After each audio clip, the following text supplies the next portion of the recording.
시라소니 아내의 회고. 남편은 싸움뿐만 아니라 단도의 명사수였다. 30m 거리에서도 정확히 관역을 맞출 정도였으며 몸이 정말 민첩했다.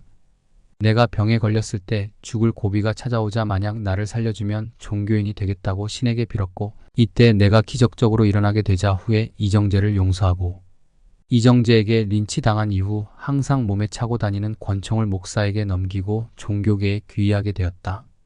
시라소니 딸의 회고. 이화룡 그리고 정팔 아저씨 등 아버지를 따르던 주먹계의 후배들이 회현동 집을 자주 찾았었다며 그때마다 이들은 많은 용돈을 쥐어주곤 했다고 회상했다. 영화나 드라마에 나오는 아버지의 모습은 왜소한 모습에 지저분한 옷을 입고 등장하는데 실제 그런 모습이 아니다. 항상 중절모와 정장을 하고 다니셨다고 말했다. 키는 한 1m 75cm 이상의 몸은 근육질이셨습니다. 시라소니가 영화나 드라마에서 나오면 항상 술에 취한 모습이지만 실제로는 술은 즐겨 하시지 않았습니다. 왜 자꾸 왜소한 모습으로 비춰지는지 이해할 수 없다라고요. 아마 아버지의 빠른 몸놀림 때문에 그런 것 같다며 동료분들은 아버지의 싸움 기술 중 공중거리 몸을 날려서 하는 박치기는 세계 최고였다는 말씀을 자주 하셨다고 전했다. 그리고 휴전 후 아버지가 장면 박사 등의 경호원을 했다는 소문도 있었지만 실은 사실이 아니다. 아버지는 어느 한 곳에 속하지 않는 자유인이셨다. 아버지가 동대문 사단의 린치를 당해 비참한 최후를 맞았다는 것은 전혀 사실무근이다. 이처럼 시라소니의 신체 능력은 허풍을 좋아하는 싸움꾼들의 부풀리기인 경우가 대다수이지만 시라소니 이성순의 경우 실제 신체 능력을 목격하고 증언한 이들도 많은데다 엘리트 체육 집안의 유전자를 물려받은 시라소니는 싸움에 특화된 신체 능력을 단련하면서 더욱 두각을 나타냈다. 실제 177cm에 80kg 정도의 신체에 신문에서도 말하듯 엄청 날쌔고 뛰어난 운동신경과 더불어 온몸을 무기화시켜 싸웠다고 한다. 그리고 상하이 독수리라고 불린 주먹 장천용과 절친한 관계로 지내며 그의 아들 소설가 장호군과도 친분이 있어 장호군이 소설 시라소니를 집필해서 그의 무용담이 많은 영화와 소설을 통해 오늘날까지 전해져 내려올 수 있게 되었습니다.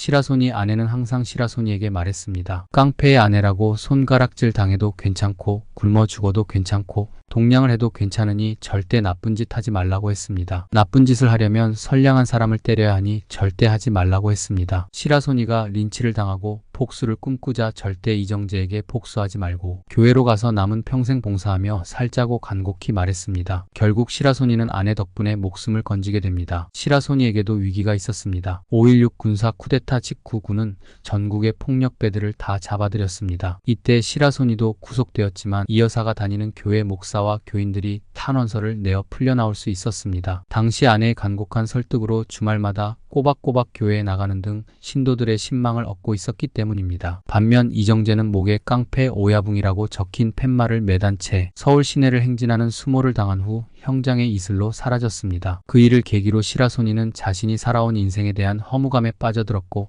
시라소니를 끝까지 말린 덕에 살아남은 시라소니는 말년에 아내의 소원대로 종교에 귀의했습니다. 이처럼 서로의 목숨을 살리게 되고 주변의 존경을 많이 받게 되었습니다. 시라소니의 명성을 듣고 사람들이 따르기도 하고 당시에는 정치든 종교든 각종 시비에 휘말리던 시기였지만 시라소니가 있어서 많은 일이 잘 풀렸다고 합니다. 그리고 자식들도 시라소니와 아내를 닮아 종교계로 들어와 많은 존경을 받게 되었습니다. 시라소니의 아들 이희현이 말하기를 아버지는 잠시 인천 부두노조에서 활동하다 47년 다시 서울로 올라왔어요. 당시 서북청년감찰부장으로 활동했는데 우연히 만난 어머니를 보고 한눈에 반했다고 하더군요. 해방 전 조선 최고의 미인들만 들어갈 수 있다는 동화백화점에서 근무했던 이 여사는 백화점에서도 최고의 미인으로 꼽힐 정도로 미모를 자랑했습니다. 당시 이야기가 나오자 이 여사가 말을 거들었습니다. 48년에 친척의 소개로 남편을 처음 만났는데 솔직히 너무 못생겨서 안 만나려고 했어. 그러니까 하루는 우리 집안 친척들을 다 모이게 하더니 쌍권총을 딱 꺼내놓고 결혼을 안 시켜주면 모두 죽이겠다고 위협을 하더라고. 그러니까 내 의사와는 상관없이 친척들이 서둘러 결혼을 시켰지. 이 여사에 대한 시라소니의 사랑은 끔찍했던 모양입니다. 예쁜 아내를 얻었다는 기쁨에 외출할 때는 항상 데리고 다니며 자랑을 했고 맛있는 음식점을 발견하면 꼭 다음에 데려가곤 했습니다. 아이들에겐 무뚝뚝했지만 내겐 한없이 다정했어. 심지어 맛있는 걸 사가지고 오면 아이들 몰래 나만 먹게 했지. 남편은 나 때문에 아이들도 눈에 들어오지 않았다니까. 그래서일까?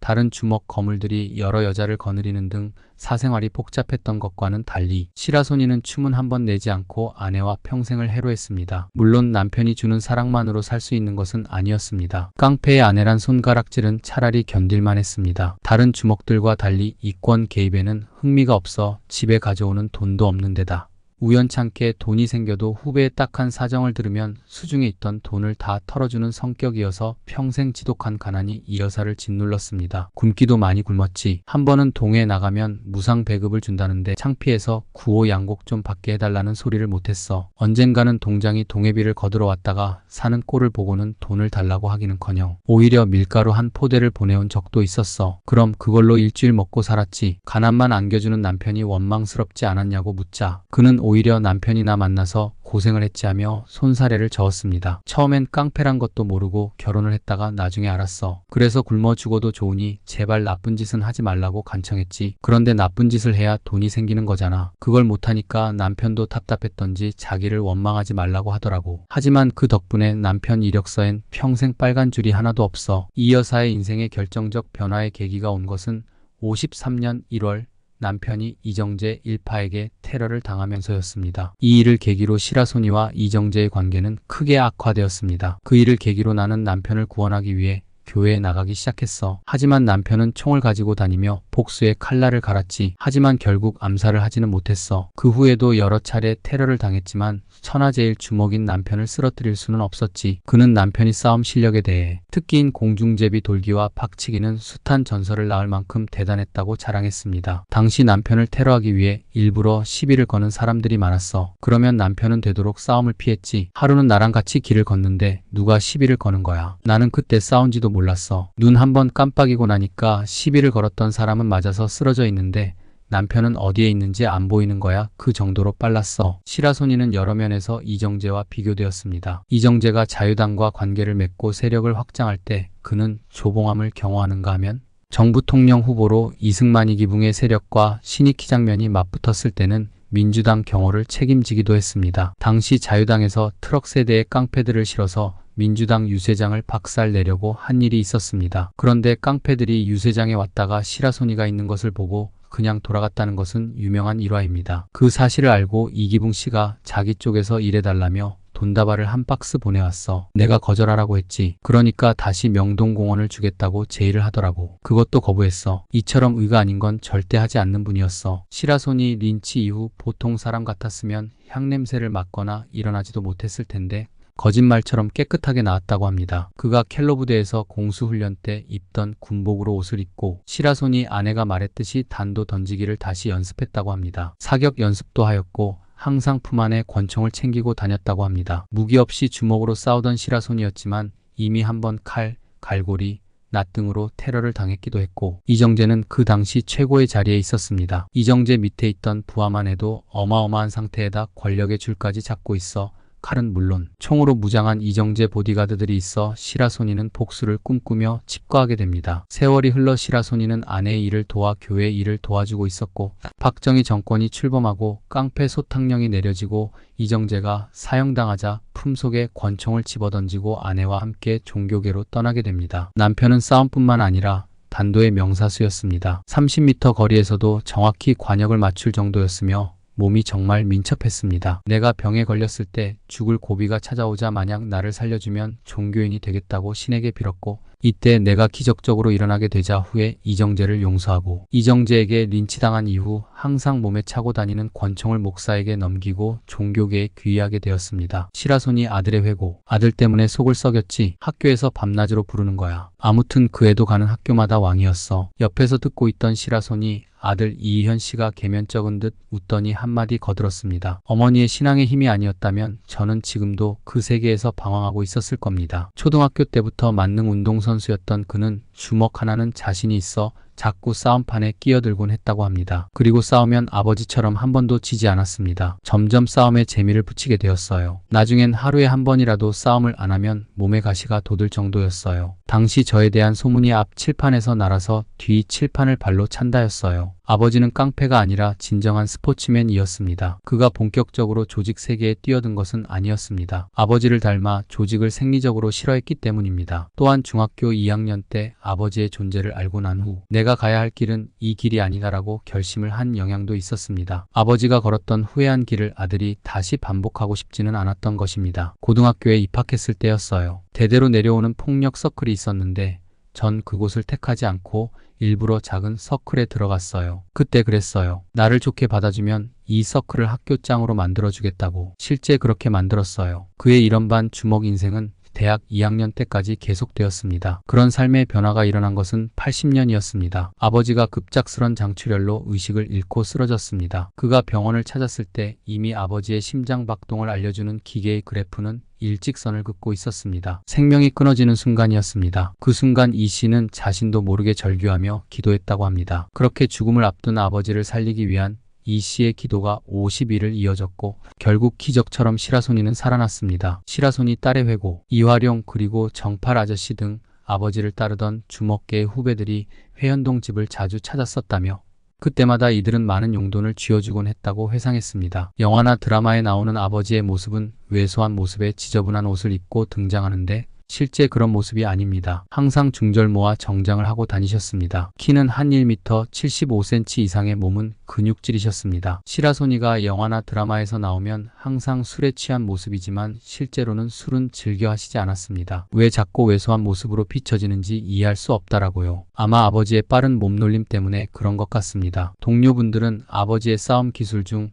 공중거리 몸을 날려서 하는 박치기는 세계 최고였다는 말씀을 자주 하셨다. 그리고 휴전 후 아버지가 장면 박사 등의 경호원을 했다는 소문도 있었지만 실은 사실이 아닙니다. 아버지는 어느 한 곳에 속하지 않는 자유인이셨습니다. 아버지가 동대문 사단의 린치를 당해 비참한 최후를 맞았다는 것은 전혀 사실무근입니다. 그리고 대중들과 신문에서 평가하는 시라소니, 이처럼 시라소니의 신체 능력은 허풍을 좋아하는 싸움꾼들의 부풀리기인 경우가 대다수이지만 시라소니 이성순의 경우 실제 신체 능력을 목격하고 증언한 이들도 많은 데다 엘리트 체육 집안의 유전자를 물려받은 시라소니는 싸움에 특화된 신체 능력을 단련하면서 더욱 두각을 나타냈습니다. 실제 177cm에 80kg 정도의 신체에 신문에서도 말하듯 엄청 날쌔고 뛰어난 운동신경과 더불어 온몸을 무기화시켜 싸웠다고 합니다. 그리고 상하이 독수리라고 불린 주먹 장천용과 절친한 관계로 지내며 그의 아들 소설가 장호군과도 친분이 있어 장호군이 소설, 시라소니를 집필해서 그의 무용담이 많은 영화와 소설을 통해